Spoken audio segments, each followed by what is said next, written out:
Bismillahirrahmanirrahim. Assalamualaikum warahmatullahi wabarakatuh.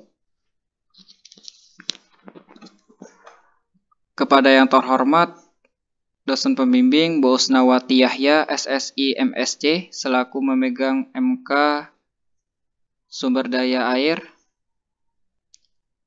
kami dari kelompok 1 akan menjelaskan tentang pengalaman negara-negara Eropa dalam pengelolaan wilayah pesisir dan lautan, yang beranggotakan saya sendiri, Bimantara Akbar, dan Heki Wahyudi.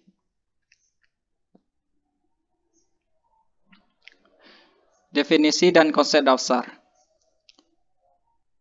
Habitat dan ekosistem adalah istilah yang sering digunakan secara tidak konsisten dan bergantian. Dalam ulasan ini, habitat menunjukkan fokus pada fitur dominan yang menciptakan kompleksitas struktural di lingkungan, seperti tanaman, misalnya padang lamun, hutan rumput laut, hewan seperti terumbu tiram, atau fitur geologis lainnya, misalnya seperti terumbu karang berbatu dan mudflat. Ekosistem menunjukkan fokus pada banyak tanaman, hewan, proses alami, dan layanan lainnya yang terkait dengan fitur utama. Definisi ini konsisten dengan yang umum digunakan dalam kebijakan Eropa. Konteks umum Eropa. Muara Eropa dan daerah pesisir memiliki sejarah panjang, dampak manusia yang instan dan urbanisasi, dan merupakan salah satu sistem beriklim pesisir yang paling parah terdegradasi di seluruh dunia. Orang Eropa telah mengeksploitasi sumber daya laut dekat pantai setidaknya sejak Paleolitik dan selama zaman Romawi. Lanskap pantai Eropa jauh dari murni. Untuk meningkatkan kelayak hunian wilayah pesisir dan mengeksploitasi sumber daya manusia. Yang pertama di sini ada ancaman terhadap garis pantai Eropa. Pertumbuhan eksponensial populasi Eropa dari waktu ke waktu telah mendorong intensifikasi historis dan perkalian dampak manusia pada habitat pesisir. Sejak zaman kuno, kepadatan manusia telah memuncak di sepanjang muara dan pantai Eropa, yang mencerminkan pentingnya mereka untuk pemukiman, perdagangan, dan transportasi.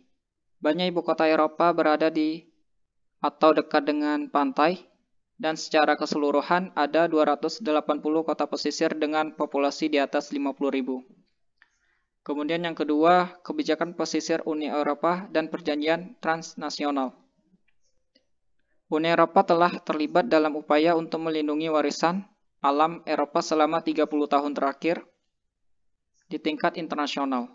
Uni Eropa telah mendatangi sejumlah konvensi penting yang ditunjukkan untuk perlindungan alam, termasuk konvensi Ramsar tentang konservasi lahan basah, konvensi Bonn tentang spesies migrasi, dan konvensi Rio tentang keanekaragaman hayati, dan berbagai komitmen internasional dari KTT dunia untuk pembangunan berkelanjutan, membangun sistem yang representatif secara global dari kawasan lindung laut dan pesisir pada tahun 2012. Habitat pesisir di Eropa. Yang pertama adalah lahan basah, pesisir, dan rawa garam. Sebagian besar garis pantai Eropa terdiri dari rantai muara yang luas, laguna dan teluk intertidal diselingi melalui bentangan pantai berbatu dan pantai berpasir. Lahan basah pesisir ini mewakili beberapa komponen ekosistem dekat pantai yang paling produktif dan beragam secara biologis.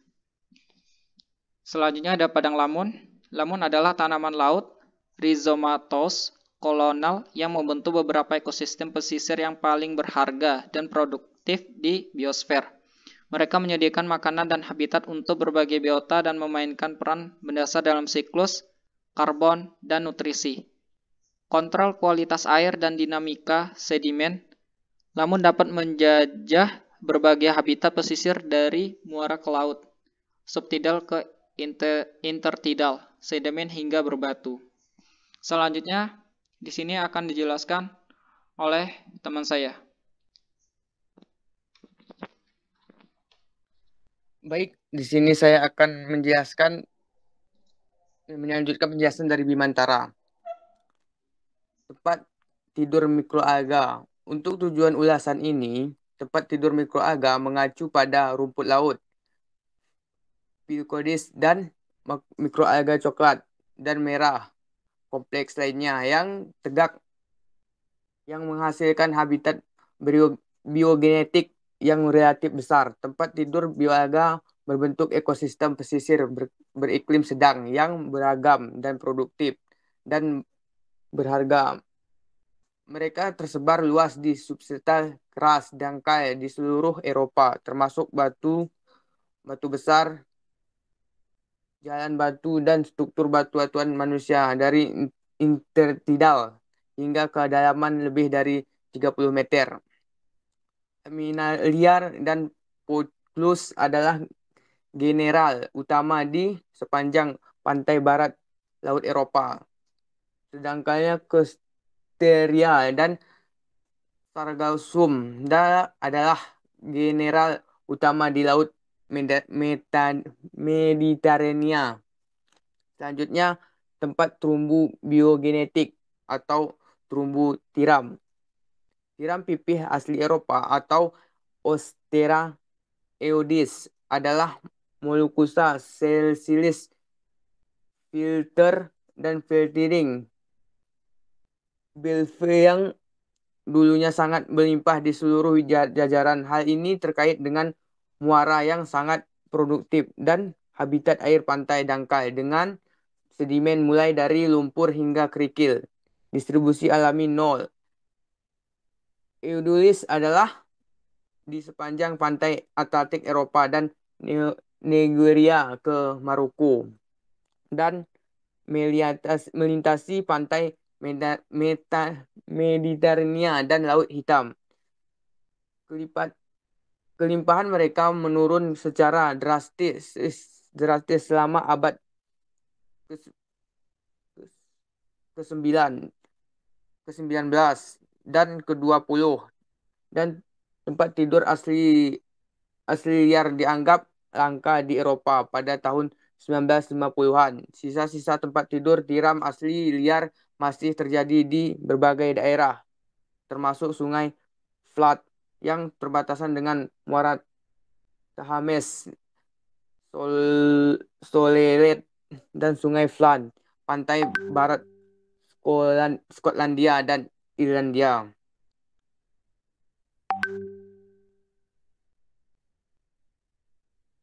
Rekomendasi untuk konservasi dan pengolahan. Pengakuan di tingkat Eropa bahwa pengolahan dan konservasi keanekaragaman dan habitat laut saat ini tidak mencukupi. Secara khusus ada kebijakan Uni Eropa baru-baru ini dan signifikan untuk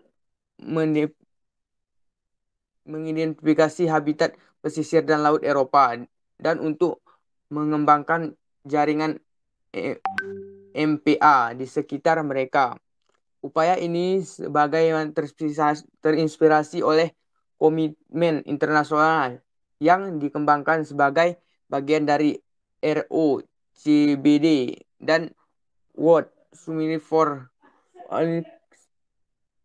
Subtlety dan Devolent. Pengembangan MVAS UE termasuk dalam petunjuk habitat dan arahan burung dan diwujudkan khusus dalam pengembangan kawasan lindung dalam jaringan Natural 2000.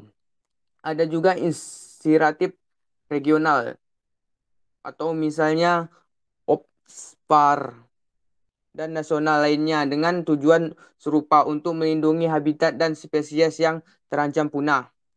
Kebijakan ini diperlukan tetapi tidak cukup. Memang kita sendiri memiliki penggunaan terbatas untuk mengatasi ancaman seperti kualitas air yang buruk, penyakit, atau bahkan pengembangan pesisir. Beberapa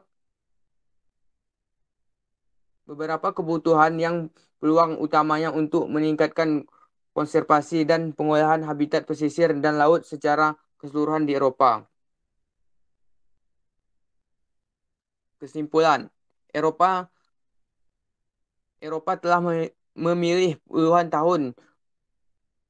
Eropa telah melihat puluhan tahun, berabad-abad, bahkan ribuan tahun hingga habitat pesisir dan terus berlanjut hingga hari ini. Muara, teluk tertutup dan habitat dekat pantai di sekitar pantai Eropa adalah beberapa lingkungan yang paling terdementasi di bumi karena telah digunakan secara intensif selama ribuan tahun. Ekosistem pesisir yang berharga secara fungsional ini masih merupakan titik fokus untuk kolonisasi dan penggunaan manusia.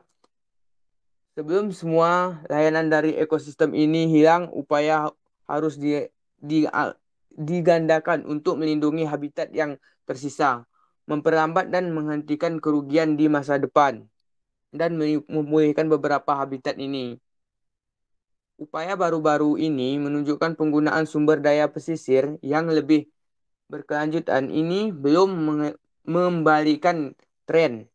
Tidak ada strategi terbaik tunggal untuk mengatasi kerugian ini, dan ada banyak pendekatan yang dapat membantu.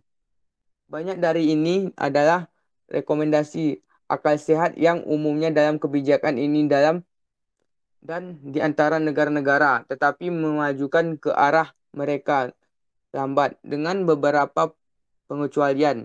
Inggris jelas telah membantu lebih banyak memajukan daripada kebanyakan negara di Uni Eropa dan internasional. Jika sejarah panjang kehancuran fisik, vegetasi, dan transformasi lebih berlanjut diakibatkan dan jika ambang batas yang didefinisikan dan interval disahkan, keberlanjutan masa depan dari beberapa fragmen habitat asli atau sedimen pribumi yang tersisa pada akhirnya dikonspirasi. Sekian yang bisa kami sampaikan, lebih dan kurang kami mohon maaf. Saya kembalikan ke Bimantara. Baik, terima kasih kepada Heki. Mungkin cukup sekian presentasi penjelasan kami. Lebih kurang mohon maaf, kami akhiri dengan Assalamualaikum warahmatullahi wabarakatuh. Waalaikumsalam warahmatullahi wabarakatuh.